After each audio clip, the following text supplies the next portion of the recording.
पिछले सेशन में हमने कंप्यूटर हार्डवेयर, सीपीयू और इनपुट डिवाइसेस की जानकारी ली। इस सेशन में हम बात करने वाले हैं आउटपुट डिवाइसेस कौन सी हैं और कौन से मुख्यतः प्रयोग की जाती हैं। पहले मैं आपको ये जानकारी दे दूं कि आउटपुट डिवाइसेस होती क्या है। जब आप इनपुट प्रोवाइड करते हैं सीपीयू को, तो वो आपकी द्वारा दी गई इनपुट या आदेश पे कोई कार्य करता है। जो वह कार्य करता है उसका सीपीयू प्रोसेसिंग करता है और फाइनली एक आउटपुट या रिजल्ट तैयार करता है। उस रिजल्ट को कंप्यूटर के द्वारा अलग अलग आउटपुट डिवाइसेस पे भेजा जाता है। तो वो डिवाइसेस जो कंप्यूटर के द्वारा प्रोड्यूस की गई आउटपुट दिखाते हैं उन्हें आउटपुट डिवाइसेस कहते हैं। इसमें सबसे पहले मॉनिटर है, एलसीडी, एलईडी इसी के एक पार्ट्स हैं, विकसित पार्ट हैं। सबसे पहले मॉनिटर यानी कि एक टीवी जैसी स्क्रीन यूज़ होती थी, लेकिन आजकल वो एलसीडी, एलईडीज में कन्वर्ट हो चुकी हैं। मॉनिटर एक आउटपुट डिवाइस है जो कंप्यूटर द्वारा जनरेट किए गए आउटपुट को, यानी कि कंप्यूटर ने प्रोसेसिंग करके जो आउटपुट दिया है उसको कंप्यूटर की स्क्रीन पर लाने का कार्य करता है और मॉनिटर उसे दिखाने का कार्य करता है। जैसे एग्जांपल के लिए आपने किसी मूवी को ऑन किया तो जब वह विजुअल प्ले होगा तो उसे कंप्यूटर स्क्रीन पे दिखाया जाएगा, तो वो मॉनिटर पर ही दिखाया जा सकता है। इस तरह से जब आप कोई काम कर रहे होते हैं, माउस हिलाते हैं, तो जब आप माउस में कोई मूवमेंट करेंगे या कीबोर्ड पे कुछ टाइप करेंगे तो उसको दिखाने के लिए मॉनिटर का प्रयोग किया जाएगा। साथ ही जब आप उस इनपुट को दे देंगे, फाइनली इनपुट देने के बाद जो आपके पास प्रोसेसिंग होगी और जो आउटपुट आएगा वो भी विजुअल रूप में, वीडियो के रूप में कंप्यूटर की स्क्रीन पर दिखाया जाएगा। परंतु मान लीजिए कोई ऐसी आउटपुट है जो आवाज़ के रूप में है, तो उसको आप स्पीकर यानी कि एक अलग आउटपुट डिवाइस से प्राप्त कर सकते हैं। मान लीजिए आपने कोई मूवी चलाई, वीडियो तो स्क्रीन पे चला गया, लेकिन आवाज़ कहाँ से आएगी? आवाज़ के लिए स्पीकर्स का प्रयोग किया जाता है। आपको गाने सुनने हैं या कंप्यूटर में कोई कार्य कर रहे हैं तो उन सब एक्टिविटीज़ में कुछ साउंड्स जुड़ी रहती हैं। जब आप कोई बटन दबाएंगे या कुछ गलत बटन दबाएंगे या कुछ गलत हो रहा होगा या कुछ सही हो रहा होगा, कोई टास्क कंप्लीट होगी, तो उन सबको एक साउंड के साथ रिफ्लेक्ट किया जाता है।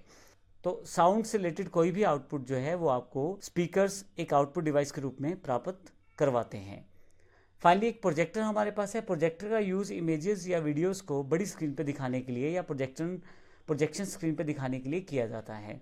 ये बिल्कुल एक मॉनिटर जैसा है। आप इसकी तार को सीपीयू के साथ जोड़े तो जो भी सीपीयू प्रोसेसिंग कर रहा है उसकी जो आउटपुट है वो बजाय मॉनिटर के या एलसीडी एलईडी के प्रोजेक्टर पे ट्रांसफ़र कर दी जाएगी और आप इसको बड़ी स्क्रीन पे देख सकते हैं। फ़र्क सिर्फ यही रहेगा कि अगर आप एलईडी एलसीडी का प्रयोग कर रहे थे तो छोटी स्क्रीन थी, जबकि प्रोजेक्टर में कुछ अपनी फ्लेक्सिबिलिटीज़ हैं, बड़ी स्क्रीन पर दिखाना, बड़ा बड़ा करके दिखाना चीज़ों को, वो एक बेनिफिट प्रोजेक्टर से मिल जाता है। इसके अलावा अगर हम बात करें आउटपुट की, तो प्रिंटर एक इम्पोर्टेंट पार्ट रहता है आउटपुट में।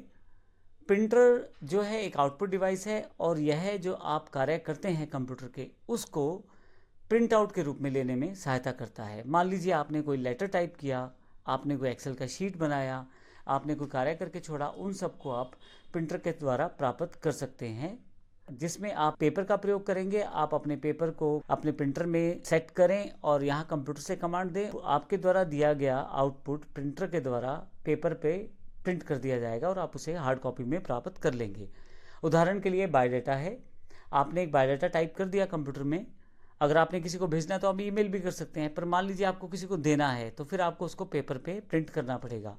इसके लिए आप अपना कोई भी प्रिंटर इस्तेमाल करें और कमांड दें, आपने जो भी बायोडाटा टाइप किया था वो पेज पर प्रिंट होकर आपके पास आ जाएगा।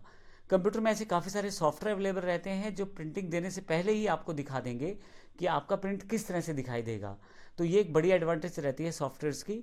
तो प्रिंटर में जब प्रिंट दे दिया जाता है तो फिर आपके पास हार्ड कॉपी में वो अवेलेबल हो जाता है। आजकल प्रिंटर अलग अलग तरह के अवेलेबल हैं, ब्लैक एंड वाइट भी हैं, कलर्ड भी हैं, स्मॉल स्केल प्रिंटर्स भी हैं और लार्ज स्केल प्रिंटर्स भी हैं। स्पीड के हिसाब से प्रिंटर को बांटा गया है और टाइप के हिसाब से भी प्रिंटर को बांटा गया है।